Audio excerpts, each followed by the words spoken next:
یہ رائفل میں نے اپنے بستر میں تکیے کی طرف چھپا دی۔ بستر فرش پر بچھا ہوا تھا۔ ریوالور میں 6 گولیاں ڈال کر نیفے میں اڑس لیا۔ میری ذہنی کیفیت ایمرجنسی یعنی ہنگامی حالات والی ہو گئی تھی۔ اب مجھے ایک لمحے کے لیے بھی بے خبر نہیں ہونا تھا۔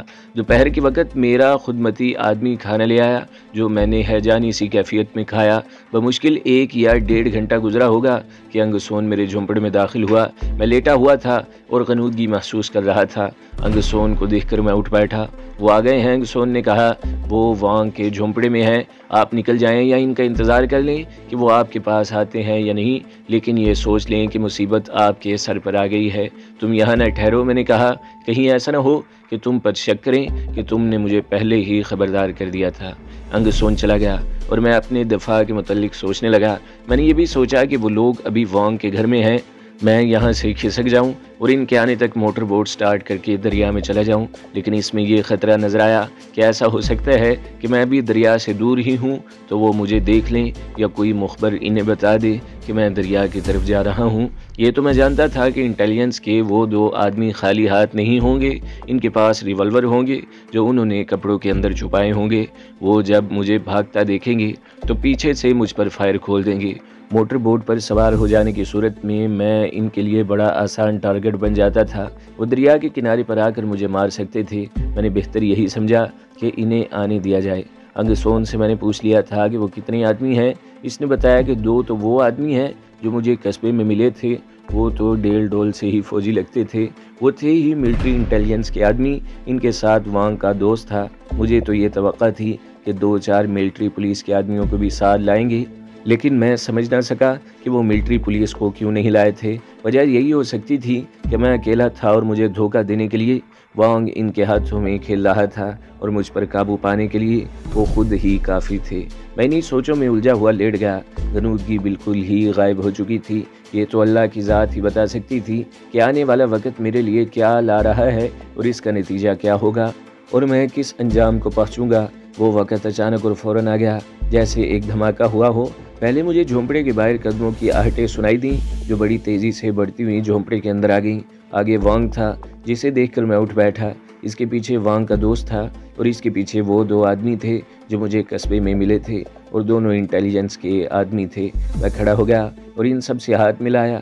ان چاروں کا انداز ایسا دوستانہ تھا جیسے میرے ساتھ گپ شپ لگانے کے لیے آئے ہوں۔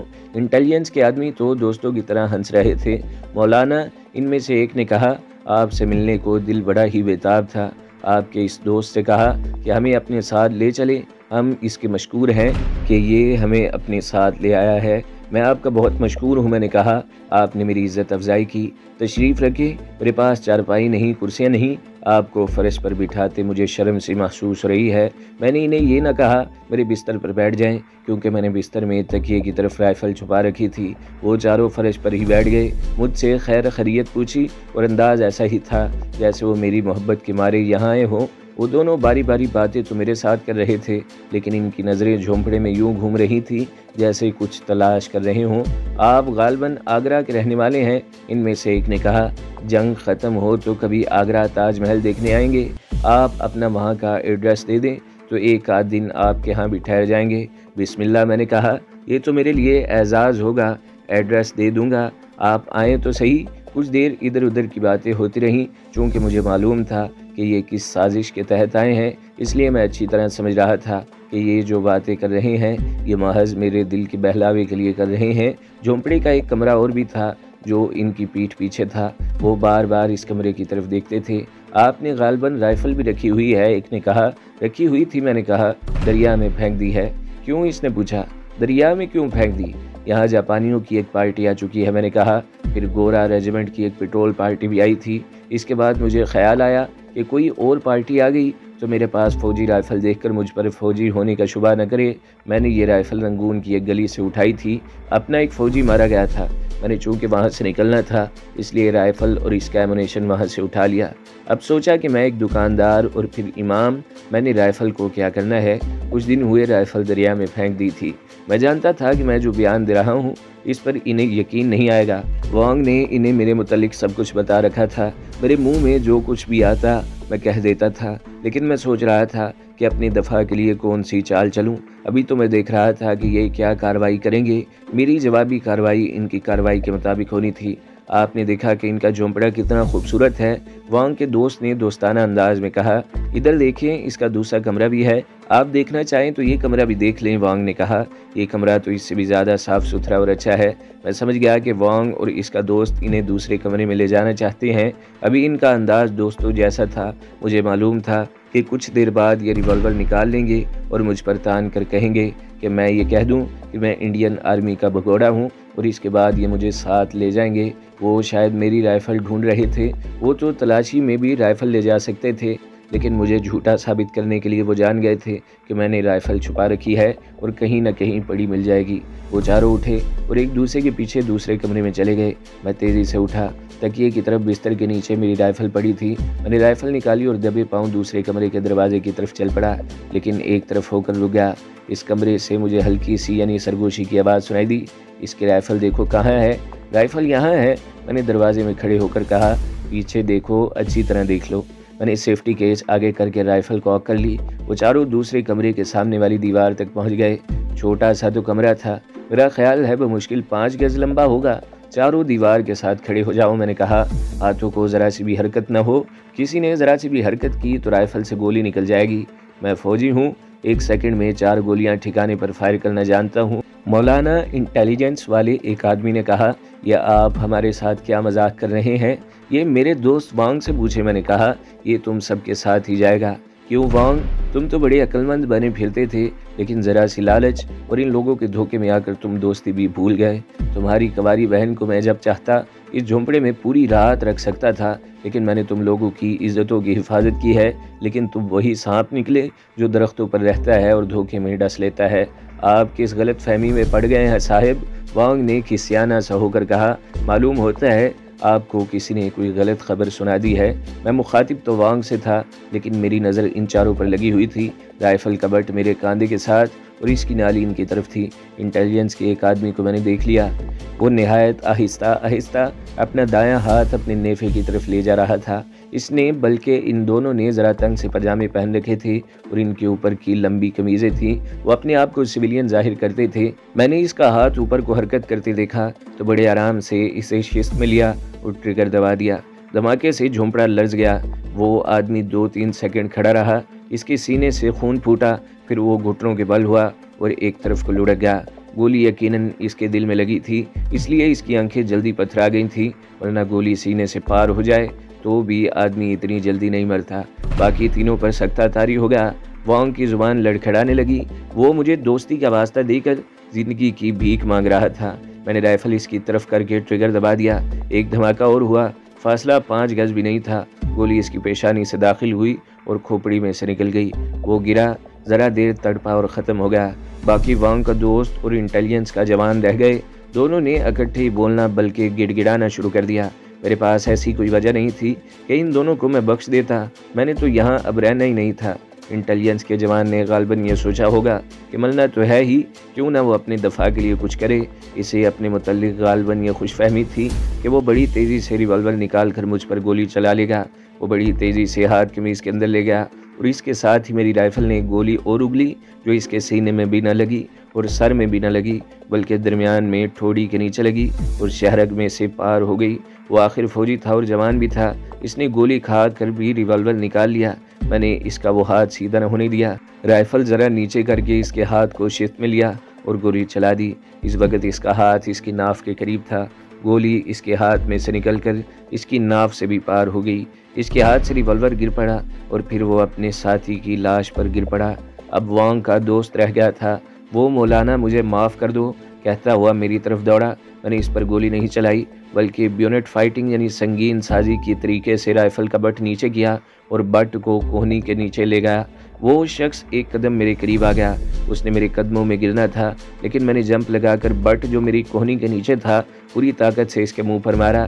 یہ چوٹ کوئی کتنا ہی سخت جان کیوں نہ ہو، برداشت نہیں کر سکتا۔ وہ شخص چوٹ کھا کر پیچھے ہٹا، اس کا سر ڈول رہا تھا۔ مجھے اس پر ایسا غصہ تھا کہ میں نے اسے گولی مارنے کے بجائے پیچھے ہٹ کر اور وہاں سے جمپ لگا کر سنگین اس کے سینے میں اتار دی۔ وہ دیوار کے ساتھ لگا، پھر گرا۔ میں نے سنگین کھینچی اور پھر جمپ لگا کر اس کے سینے میں اتار دی، اسی طرح ایک بار اور سنگین اس کے سینے میں اتار دی اور کھینچ لی۔ میں نے انٹیلیجنس کے دونوں جوانوں کی قمیضیں سامنے سے ہٹا کر دیکھا، دونوں نے نیفوں میں ریوالور اڑسے ہوئے تھے۔ یہ ریوالور میرے کسی کام نہیں آ سکتے تھے، لیکن یہ خیال آ گیا کہ میں جاپانیوں کے پاس جا رہا ہوں، یہ ریوالور ساتھ لے چلوں اور انہیں دے کر کہوں گا کہ یہ میں نے انٹیلیجنس کے 2 آدمیوں کو مار کر لیے تھے۔ انگریز پائلٹ کا ریوالور بھی میرے پاس تھا، میں نے دونوں کے ریوالور نکال لیے۔ چاروں آدمی جو مجھے پکڑ کر سال لے جانے آئے تھے مر چکے تھے۔ میں نے اللہ کا شکر ادا کیا کہ میں ان سے بچ گیا۔ اگر کوئی آج مجھے کہے کہ میں کسی کو اس طرح مار ڈالوں تو میں اس کے تصور سے ہی کانپ اٹھوں گا۔ وہ ماحول کچھ اور تھا، وہاں کوئی قانون اور کوئی ضابطہ نہیں تھا۔ قانون اس کا تھا جس کے ہاتھ میں رائفل یا مشین گن تھی۔ چونکہ داؤ میرا چل گیا تھا، اس لیے میں نے چاروں کو مار ڈالا۔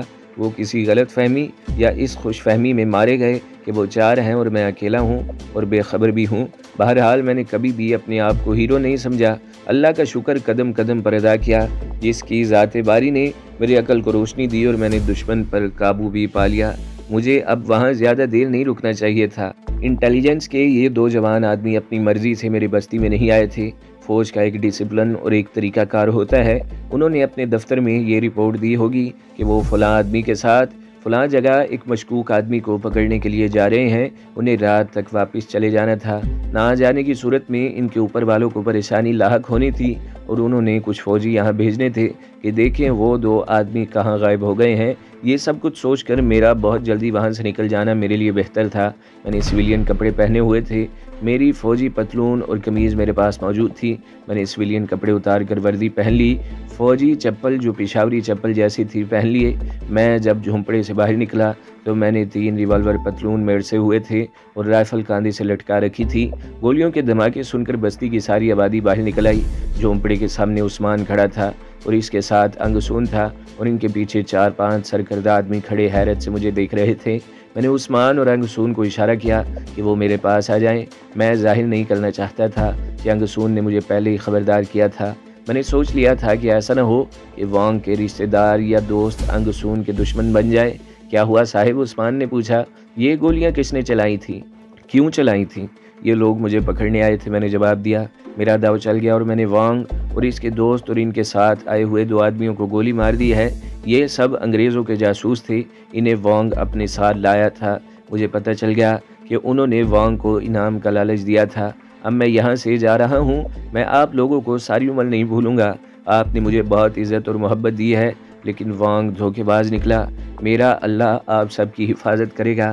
اگر زندگی ہوئی تو ہو سکتا ہے کہ پھر کبھی ہماری ملاقات ہو۔ میں نے ان دونوں کی طرف ہاتھ بڑھایا۔ عثمان اور انگسون نے میرے ساتھ ہاتھ ملایا۔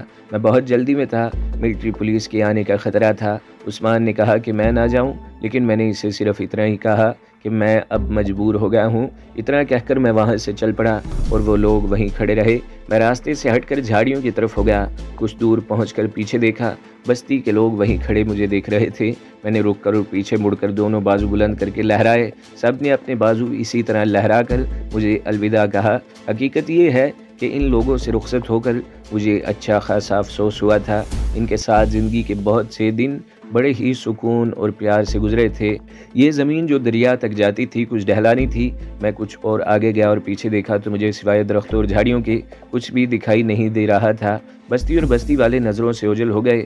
میں اور آگے بڑھا تو اچانک ایک جھاڑی کو بڑی زور کی حرکت ہوئی۔ میں چونک کر رک گیا اور کاندھے سے رائفل اتارنے لگا، لیکن میرا ہاتھ وہیں رک گیا، کیونکہ جھاڑی کے پیچھے سے 2 لڑکیاں اٹھی تھیں۔ ایک تانی تھی اور دوسری وانگ کی بہن تھی۔ تو دوستو، اگلی قسط سننے کے لیے ہمارے چینل کو ضرور سبسکرائب کریں، ویڈیو کو لائک کریں اور بیل کے آئیکن پر بھی کلک کر دیں تاکہ ہر جو آنے والی ویڈیوز ہیں وہ آپ کو سب سے پہلے ملتی رہیں۔